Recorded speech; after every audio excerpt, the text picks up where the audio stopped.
Abundance agenda. What if the fix is simple? Build more of what people need. The abundance agenda says, cut needless red tape, speed up permits, and let projects that help people like homes, clean power, transit. The promise is practical: shorter wait lists, lower bills, cleaner air, and a little less stress in daily life. But speed can ignore local voices.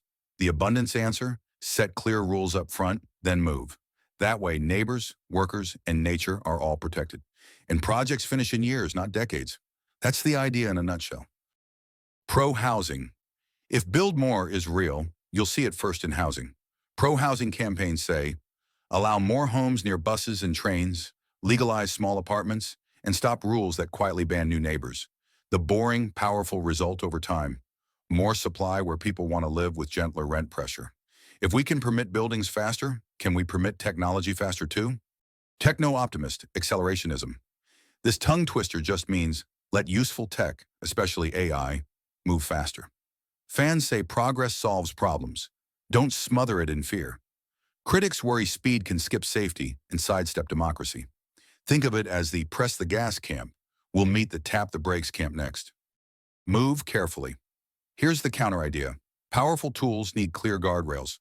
The need to test them, audit them, and keep humans in charge, especially in schools, hospitals, banks, and elections. The vibe isn't anti-tech, it's pro-trust. A practical middle ground many people want. Build but show your work and prove it's safe. If AI runs on data and servers, who controls the clouds and the data? Pro-natalism. Another cross-current you'll hear. Pro-natal policy. With birth rates falling in many places, some leaders push childcare support, housing near jobs, flexible work, and tax credits to make family life easier. Others add migration to the mix. It's less culture war, more make raising kids less expensive and stressful. Digital sovereignty. The term itself sounds fancy, but it is actually very simple. Countries want a say over their data, their clouds, and their AI stacks. You'll hear ideas about where data lives, which clouds are trusted, and how to keep services interoperable so users have real choice. The pitch is resilience and rights. The risk is over-control and higher costs. Inside AI, there's also an open source/open weights push. Share models so more people can build. It's a fairness and innovation argument, with the same safety debate attached. Control is one part. The other is making things again. Industrial Policy 2.0.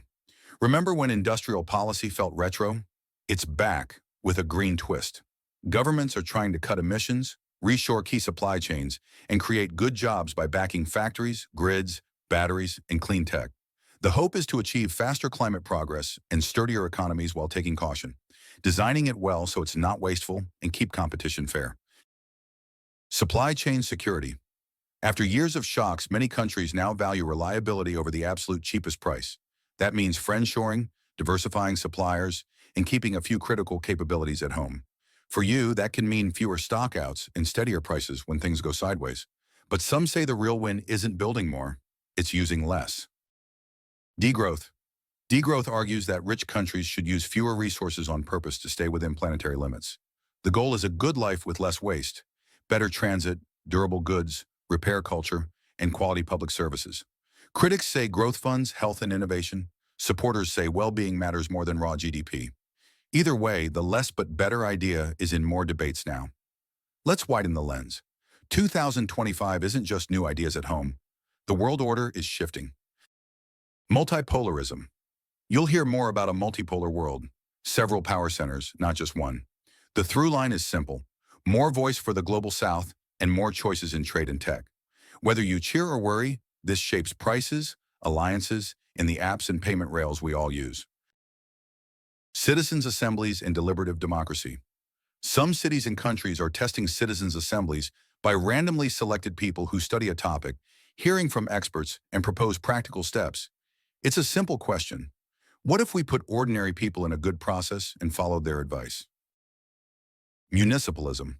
This is a growing movement that says cities can do mini-industrial policy, support local suppliers, pilot clean tech with city buying power, and help residents build community-owned projects, energy co-ops, Main Street funds, and repair hubs. The test is tangible. Can your neighborhood see the benefits? UBI pockets. As automation spreads, some communities revisit basic income and shorter work weeks. It's not universal policy, but pilot chatter is back. If machines do more, can we buy people time?